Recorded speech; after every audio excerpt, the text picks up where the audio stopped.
say hello to Grokipedia. Recently, Elon Musk launched Grokipedia to compete with Wikipedia, which he calls Wokepedia, because it's so left-wing. But is Wikipedia really left-wing? Well, yes. Years ago, Wikipedia was a dream. 10 years ago, I reported how Wikipedia had changed encyclopedias. People assumed encyclopedias needed a staff of paid researchers. Wikipedia is like a public restroom, sneered Britannica's editor. But just a few years after he said that, Wikipedia had won. Wikipedia became the world's go-to resource. When you look something up, it's there. While Britannica stopped printing books. I love Britannica. Wikipedia founder Jimmy Wales told me. I love candles too, but I sure wouldn't give up my electric light. In a TED Talk, he explained, people are always asking, well, who's in charge of this or who does that? And the answer is anybody who wants to pitch in. Anyone can edit, says Wikipedia's ad. But now I realize that when it comes to politics, leftists dominate. Some proudly advertise that they're socialists and post pictures of Che and Lenin on their profiles. No encyclopedia, to my knowledge, has been as biased as Wikipedia. Larry Sanger's Wikipedia's other founder. I inflicted this thing on the world, and I kind of regret it. It's designed to push an ideological agenda that you can't see. Journalist Ashley Rindsberg runs Neutral Point of View, which exposes Wikipedia bias. It's just one website, so what if it's biased? Wikipedia's information spreads into everything online. It sure does, and Wikipedia brags about that. AI studies Wikipedia.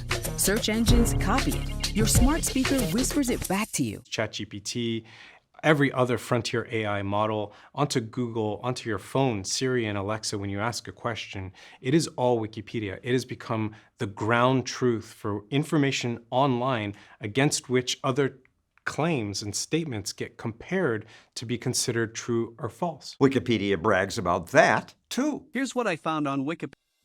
The internet. When you Google or ask AI a question, you often see Wikipedia, Wikipedia, Wikipedia, Wikipedia, Wikipedia. That, in turn, is shaped by a handful of editors we don't know. A handful? But Wikipedia claims.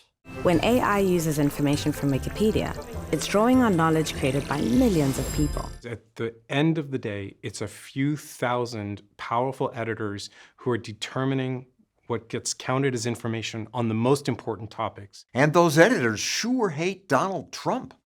When Trump put illegal immigrants in detention centers during his first term, Wikipedia editors listed that under concentration camps. Well, the media had pointed out that children were put in cages. But 3 years ago, since Wikipedia says anyone can edit, I tried to put that in perspective. President Barack Obama built these cages. There, that's fixed. But within a day, my edit was taken down. Wikipedia has definitely been taken over by woke activists. Why would they lean left? By nature. When you take something academic-minded, and Wikipedia editors are very academic-minded, they're naturally going to draw from that pool of academia, which is left-leaning.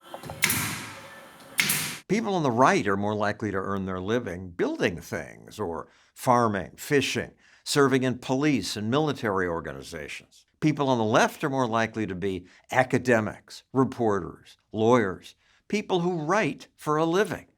That gives them an advantage competing on Wikipedia. The real barrier is to understand all the parliamentarian maneuvering, all the rules lawyering, all this kind of stuff that you need really takes years to understand it, to win a single debate about a single sentence. In addition, Wikipedia has simply declared most conservative media generally unreliable.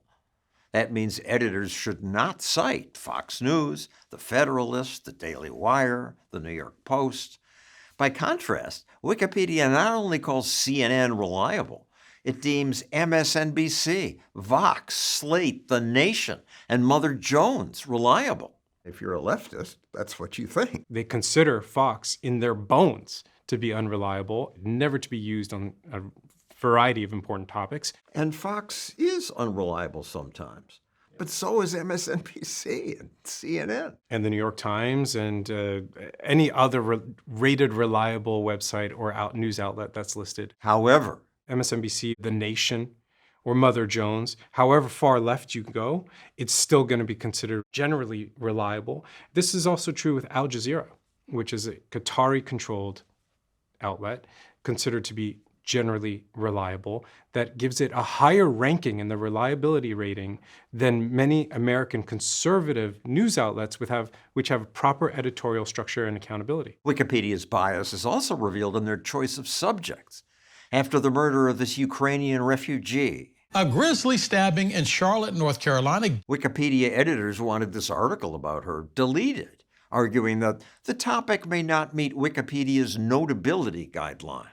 Erase this story, because this story was a story about race, about who gets to be acknowledged as a victim. This was a white woman murdered by a black man, and Wikipedia very quickly tried to delete that article, saying it wasn't notable. This is just one murder. But when you look at other instances of single crimes or crimes that end up in the news cycle, they do stay on Wikipedia, and there's not an effort to delete them. Also, although the killer had been arrested 14 times, Wikipedia wouldn't allow him to be named on the website. They said, we have to protect his identity because he's a suspect. He's not been convicted.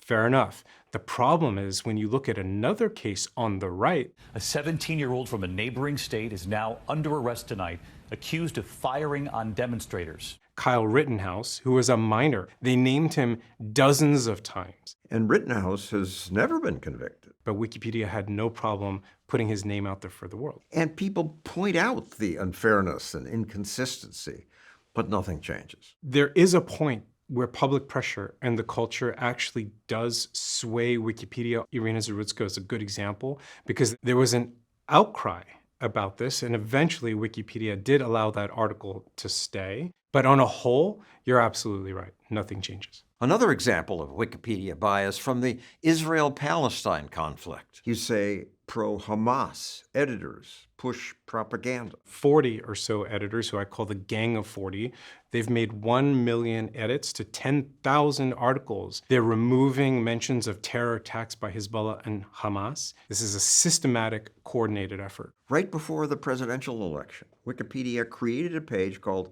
Donald Trump and Fascism. If that is not election interference, I'm not sure what is. The Guardian, the left-wing newspaper, in the same day, published the same thing. And they cited heavily a Harvard scholar who has ties to an Obama appointee. But you, as a user of Wikipedia, will never see all this chain of sourcing.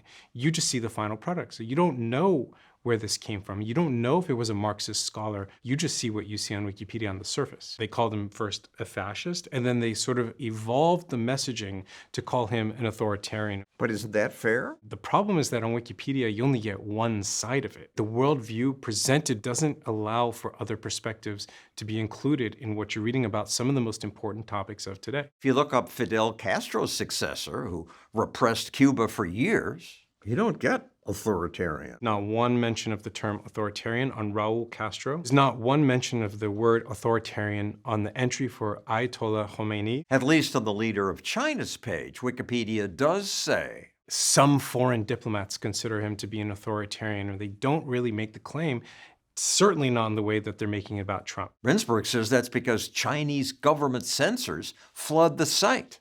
But Slate says they've banned editors associated with the Chinese Communist Party. They banned, I think, 6 out of 300 that we know about. There's probably many, many more than that. Maybe these are just people in China. You don't know it's the government. You can only access Wikipedia in China if you have permission from the government. In addition, China runs state-sanctioned propaganda news outlets. These are cited tens of thousands of times on Wikipedia, and that's allowed to stand on the site. The COVID lab leak is treated like a conspiracy theory. In 2020, you might have been able to say that when we didn't know much about what was going on. Lab leak is a theory with no evidence whatsoever. A perfect storm for conspiracy theorists, because their theories are now everywhere. Finally, after years of leftist media calling the Chinese lab link a conspiracy, the media reported on the new evidence. COVID-19 likely originated from a laboratory leak in Wuhan, China. But Wikipedia still says no evidence supporting laboratory involvement. You will walk away with the impression that it is a conspiracy theory that is not supported by the scientists, and that's just not true. All this makes me wonder about that new option, Grokipedia. Grokipedia is built on Musk's AI firm xAI's model, designed for deep understanding and reasoning, not just regurgitating text. Is Grokipedia better? Maybe. It's new in AI, so it makes mistakes, but when it comes to COVID, I notice Grok does list investigations that affirm a lab leak is the most probable origin. Wikipedia buries that. Grok is better than Wikipedia on my page, too. My page is filled with mistakes and smears that make me look cruel. Wikipedia claims I argued that AIDS research gets too much funding, but I just reported that it got disproportionate funding compared to other diseases, which is true. We're spending 10 times as much per fatality on people with AIDS as people with breast cancer or prostate cancer. Wikipedia editors don't trash Bill Clinton for saying that, but they make me appear wrong and heartless, and I can't get it corrected. It's not fair. There's nobody for you to talk to say this is wrong. If this was a news organization, there would be an avenue or a channel for you to at least address it. In Wikipedia's case, that is not true. Until now. With Grokipedia, we finally have another choice. And other options are springing up. Sciencepedia, Justipedia. Justipedia, it's founded by a veteran Wikipedia editor who couldn't handle the left-wing bias. So she said, I'm going to do my own thing, and it's actually gaining real momentum. This is exactly what we need. We need people to be able to choose among different sources so we're not all forced into the Wikipedia information funnel. I once made a sizable donation to Wikipedia, which I now regret, and they're rolling in money. And that brought me a meeting with Catherine Mayer, who was head of the foundation at the time. She says, our reverence for the truth might be a distraction. Catherine Mayer is that woke ideology. She personifies it, she believes in it, she lives it, which is why NPR hired her as the CEO. When Wikipedia first started, the majority of its authors were Western white men. It was Maher who shaped Wikipedia in these critical years, starting in 2016, when she became executive director. This is where we started to see a massive shift within Wikimedia Foundation, which runs Wikipedia, towards woke and DEI ideology. She changed the mission of Wikipedia from developing an online encyclopedia, it's pretty straightforward, and she made it about creating a social justice movement. Is there any way to fix it? I think the best chance that we have is for dedicated people who are really interested in these topics to get in there and become a editor that can make those kinds of changes. Weeks, months, years it takes. Yeah, but we only need a few dozen, maybe even fewer, to make an impact in any given topic area. So if enough people say, you know what, I'm going to give it a go. My voice should be represented, or my worldview should be represented. They actually can make an impact. The question is, are enough people going to take that leap? Just a few dozen? A few dozen can actually make a difference. I'm glad to hear that. Maybe some of you listening now might become Wikipedia editors. 3 years ago, when I first reported on Wikipedia's bias, one wiki editor came to Stossel TV to try to explain how the editing process works. That's John Weiss. He's an obsessive guy. He's called a top 100 Wikipedian because he's made hundreds of thousands of edits, mostly about sports and entertainment, subjects he just knows about. When did The Sopranos first come out? 1999. What year did Rocky come out? 1976. Without hesitation. How do you do that? Wikipedia gives you a place to put it all together. But lately, he too noticed the bias. Wikipedia does a great job on things like science and sports and older history, but you really see a lot of political bias when you're talking about current events. This laptop that intelligence officials have warned is likely Russian disinformation. Just up until a few days ago, if you typed in Hunter Biden email controversy, it would redirect you to an article about the Biden-Ukraine conspiracy theory. Shortly before the last election, the New York Post reported that emails on Hunter Biden's laptop suggest corruption. But left-leaning media dismissed that as Russian disinformation. Most refused to even investigate. Start doing that verification. No, we're not going to do your work for you. But now, even left-leaning media vouch for the emails. A lot of what was on that laptop is true. It took the New York Times more than a year to say that, but it took Wikipedia even longer. Why so slow? There's a pretty strong left bias on Wikipedia. People on the left far outweigh people in the center and the right.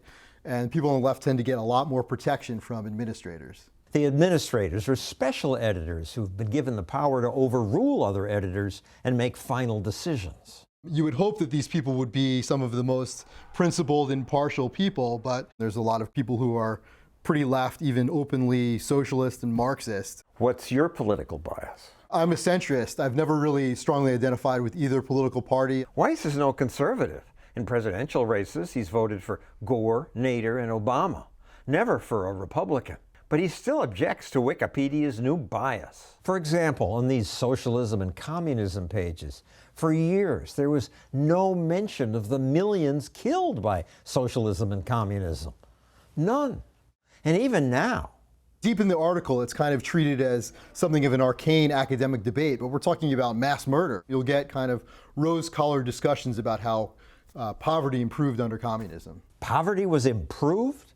Communism collapsed because of its poverty. How can you work for an organization that does this? So most of the stuff I work on, college sports in particular, isn't really affected by this stuff, but it can be pretty disheartening to see just a couple clicks away, you can get into content that's very manipulative and biased. Can we fix these errors? Wikipedia says anyone can edit. But is that true? Weiss was bothered that Wikipedia's description of the Antifa movement minimizes its violence. It introduces it as just a left-wing movement, and I made an edit to suggest that it's really a far-left movement. Within 3 minutes, someone deleted the word far. In principle, anyone can edit, but you'll find your edits being reverted pretty quickly. That's disturbing. Wikipedia founder Weiss says he's a fan of my videos. You and I are small L libertarians, he wrote me. And when I asked him about his co-founder's complaint that today only progressive sources are permitted, Weiss said, this is just 100% false. And he gave us examples of left-wing propaganda that Wikipedia rejects. Good that it rejects that. But then I learned what I just showed you, that Wikipedia labels many other dubious left-leaning sites reliable, but rejects conservative sites that are just as good or better. I asked Weiss about it. That's when he stopped answering my emails. There's nothing anybody can really do about this. The balance could be shifted if we got more people in the center to come in and edit in a principled fashion. I hope Wikipedia someday returns to its original vision of a neutral encyclopedia edited by everyone. It's a bottom-up, user-based product, so it's really a function of all the people who come together. In the meantime, I've stopped donating, and I'll sure be skeptical about anything I read on Wikipedia about politics. Thanks for listening. New episodes drop the first Monday of every month. You can subscribe wherever you get podcasts.